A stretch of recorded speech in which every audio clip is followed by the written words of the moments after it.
The Essenes embodied Jesus Christ. The story of Jesus most likely began around 100 years before the story begins, with his birth at the beginning of the Common Era. The first written version of the story is the Gospel of Mark that dates from 70 Common Era, about 40 years after the story says Jesus died. This is also the time of the Jewish revolt against Rome and the defeat and expulsion of the Jewish people from the Promised Land. The knowledge of the Hebrew Bible in a time of illiteracy indicates that the Gospel of Mark was written by rabbis, or very learned men in Judaism. Men who decided they needed to write down this story that had been circulating by word of mouth and storytelling for as many as 170 years, beginning with the founder of the Judaism sect of the Essenes, the prolific writers of the Dead Sea Scrolls, to make money. Their temple, homes, and country were gone. And it was desperate times for the Jewish people. The name of the founder of the Essenes was with a capital T, the teacher of righteousness. That was his name, the teacher of righteousness. Meaning he was believed to be the man described in Isaiah 53 who makes the many righteous. The man Jesus claimed to be. According to the oral story that most likely began 100 years before the Common Era, BCE, with this man called the teacher of righteousness, who established a sect of Judaism known as the Essenes, this teacher of righteousness who fought with a wicked priest. All this information is in the Dead Sea Scrolls. Fought with a wicked priest. Did not like the way the temple was being run. Did not like all the sinning going on in Jerusalem, and did not live there, and despised riches and the material things of the world, just like Jesus, who also claimed to be the teacher of righteousness. The oral storytellers, who were diverse and from different backgrounds, ethnicity, and ability, captured the imagination of the crowds with their oral skills and would earn their livelihood from donation of money and goods in the age of antiquity.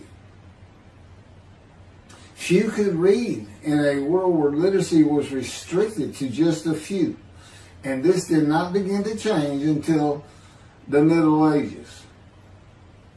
While the earliest forms of written communication date back to about 3,500 to 3,000 BCE, literacy remained for centuries a very restricted ability closely associated with the exercise of power. Schools in ancient Israel, if any existed, served only the sons of the rich and the religious elite. Storytellers in general would be very learned men, captivating the imagination of the crowds at the gates and the meeting places of Jerusalem, with tales that people of a harsh and brutal time wanted to believe in. A time when medical treatment was primitive and life expectancy was 30 to 35 years, averaging those who died at birth to those who died with long life into their 70s and beyond. A time when people believed in mythical gods and gods who were men, and making sacrifices to gods for favor and for safety, healing, long life, crops, and fertility. The Dead Sea Scrolls are generally thought to have been produced by the Essenes No one really doubts it anymore. And the Essenes are a group that protested the way the temple was being run. Many of the Essenes went to the cliffs and the caves east of Jerusalem by the Dead Sea, known as Qumran, to prepare the way of the Lord, following the commands of the prophet Isaiah. Today, in this day, the day of the Lord, because the land burns again, the Jewish people have returned, and Jerusalem and the ruined cities have been rebuilt, Elijah clears the way for the Lord. They went to Qumran to get away from the sinning of the people of Jerusalem and the ways of the religious elite at the temple, which would have been Pharisees and Sadducees. The Essenes are never mentioned. They're never mentioned in the New Testament. Now, they are prolific writers. And they had their own gate. They had their own gate throughout the life of Jesus and for 40 more years until Jerusalem was destroyed. And that in 70 Common Era, when everything was being destroyed, that's when they put those scrolls deep into pottery, big pottery, and buried them. That's what kept them from disintegrating into dust. And if you ever look it up, I mean, when I say prolific, there must have been many people, they were copyists. But they also did, well, I'm going to get to it. They made commentary on the scrolls. One of the first leaders of the Qumran community, again, was the teacher of righteousness, identified in the Damascus document and the Habakkuk Pesher. A Pesher is a type of commentary in Hebrew. In the Pesher literature, the teacher of righteousness is presented as a founding figure who directly clashed with an opponent called the wicked priest. Of course, we all know what Jesus went through with the religious elite, Sadducees, Pharisees, and the high priest.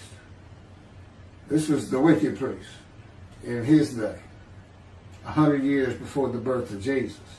The man described in Isaiah 53 is often referred to the teacher because of verse 11, where God says, verse 11 of chapter 53 of Isaiah, where God says, "My righteous servant makes the many righteous."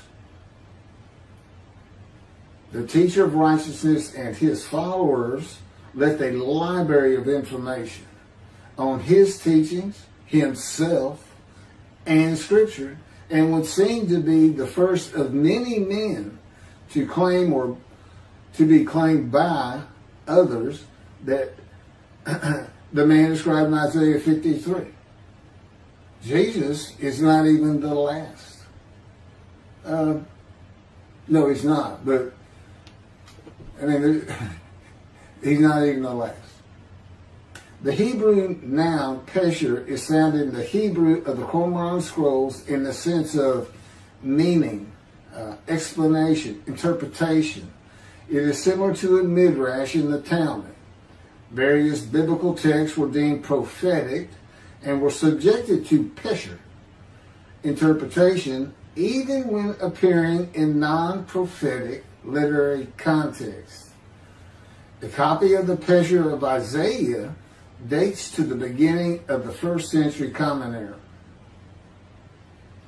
The pesher of Habakkuk attributes this technique to the founder of the community, the teacher of righteousness. In other words, this pesher is written during Jesus' life. And they had their own gate, the gate of the Essenes.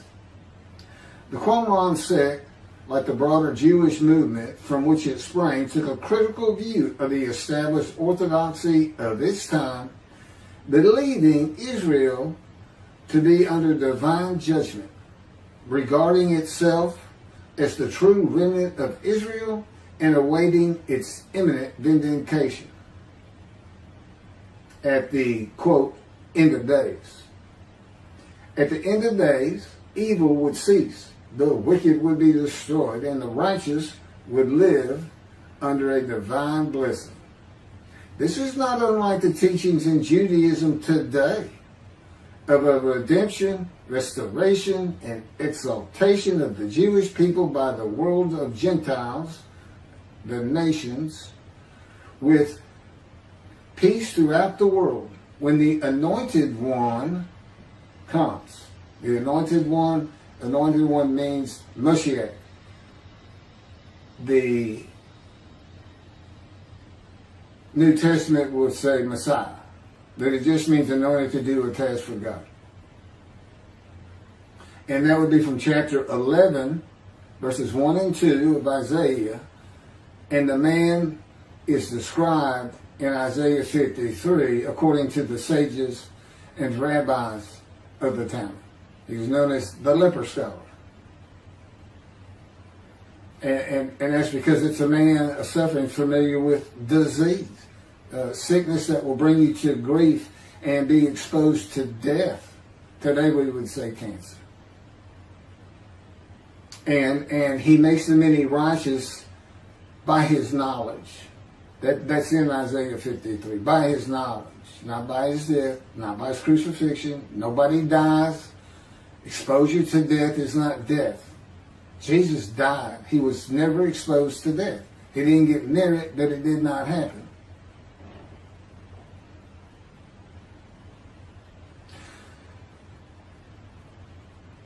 This time that the Essenes were waiting upon, that they thought was imminent, did not happen for them. And it is this teaching that Jews for Judaism uses in the analysis that Isaiah 53 describes the Jewish people as God's righteous servant, as one man, Israel. The persecution of the Essenes and their leader, the teacher of righteousness, probably elicited the sect's apocalyptic visions. These included the overthrow of the wicked priests. Jesus pointed an accusing finger at the high priest and told him, "You shall see me return." Oh, it sounds threatening to me. The wicked priests of Jerusalem and of the evil people, and in the dawn of the Messianic age, the recognition of their community as the true Israel. Josephus Flavius describes this sect, the Essenes. This is a man living at the time. People wrote back then, but you can't find anything written by Jesus or about Jesus until after the destruction of the temple. He describes this sect, the Essenes, as one of the main three philosophical sects among the Jews, with a very detailed description. Excerpts from his book, Wars 2, chapter 8, include, this is in quotes, the third sect, which pretends to a severe discipline. These men are despisers of riches, and so very communicative as raises our admiration. And as for their piety towards God, it is very extraordinary. You would think that Jesus would have been in this thing. He fit right in. But again, we never hear a single word about these prolific writers. The other two philosophical sects were the Pharisees and the Sadducees. In the New Testament, the Essenes are never mentioned, as I said. All the stories of Jesus and his clashes with the religious elite of Jerusalem in the New Testament are with the Pharisees and the Sadducees. According to this same Josephus, the name of the gate in the southern wall of Jerusalem at Mount Zion was called the Essenes Gate. Everything about the Essenes says Jesus would have been one.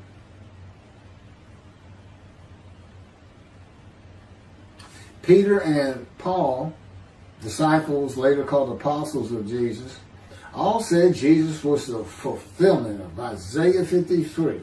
and the teacher of righteousness. All of Christianity does today. The Essenes, again, were writers and copyists and had their own gate in the southern wall of Jerusalem. Their founding leader claimed to be the righteous servant, so did Jesus. It is impossible to believe that the Essenes had not heard of Jesus. It is impossible to believe they would not have gone to Jesus to question him and verify the stories around him and his claim of being God's righteous servant and right about him. Because they believed that their founder was the Moshiach and that the end times were coming. Moshiach, anointed one, described in Isaiah 53. They're great followers of the things Isaiah had to say, and there's a pesher written on it during the life of Jesus. It's impossible to believe it.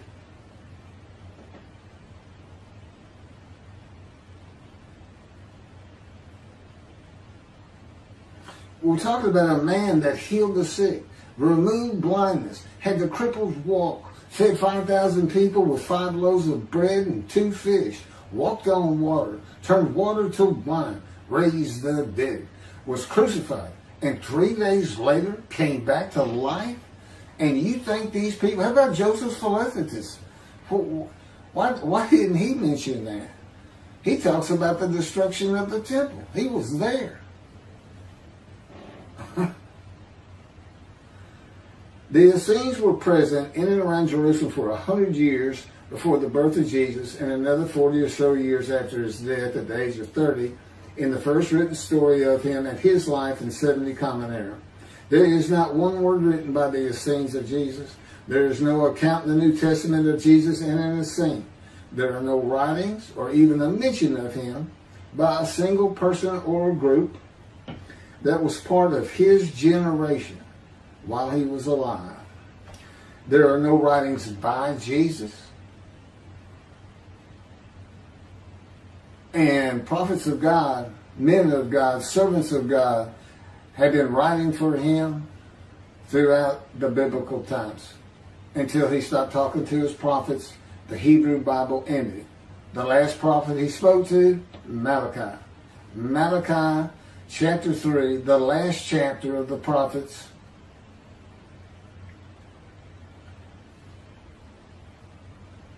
writes for God the prophetic announcement that he will return. He's going to come back. Now, I've already talked about the 5 prophecies of Jesus of when he will return, and every single one of them was false. He didn't return, and his generation sums it up. Those who pierced him with the spear on the cross, he says in the Revelation on the first page, verse 7, those who pierced me with the spear shall see me return. I'm coming back quickly.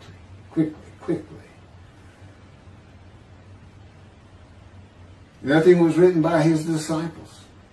There are no writings by Herod or Pilate or any Roman newspaper, poem, or book of this man who healed the multitudes, fed the poor, walked on water, raised the dead, turned water to wine, was crucified and rose from the dead to human life, and then rose to heaven.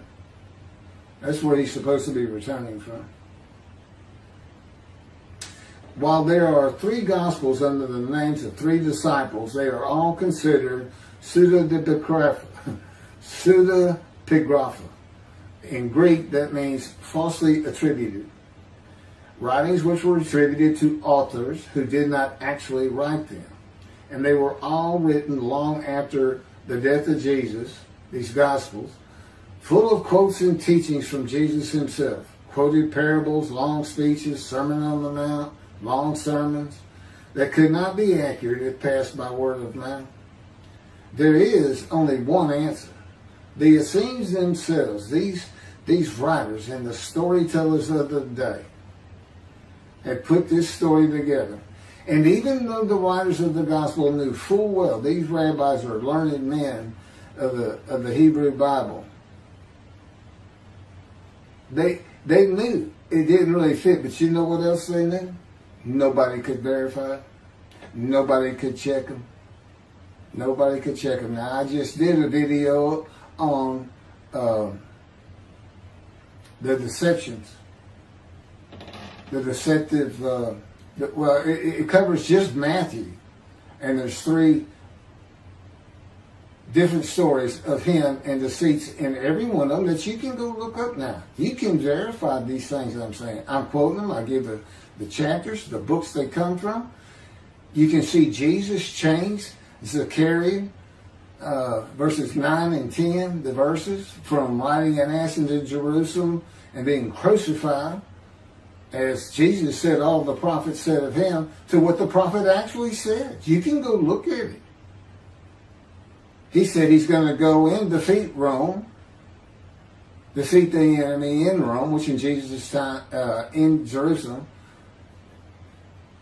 and be king of the world, which at the time would have been the nations of the Middle East. And he would tell them all to surrender. That's actually, that's part of the verse itself, verse 10. And he would defeat the enemy and have the nations surrender and be king from sea to sea, lands into ocean. I mean, you can't get more deceitful than that. You can't lie greater than that. You're manipulating Scripture, God's holy word, manipulating it, deleting a verse 10, telling your disciples, tell everybody these things. That's why he's telling them. Tell everybody these things. I'm going in. They're going to kill me. Okay. That's what the prophets say. Don't forget. I mean, that's what he's doing.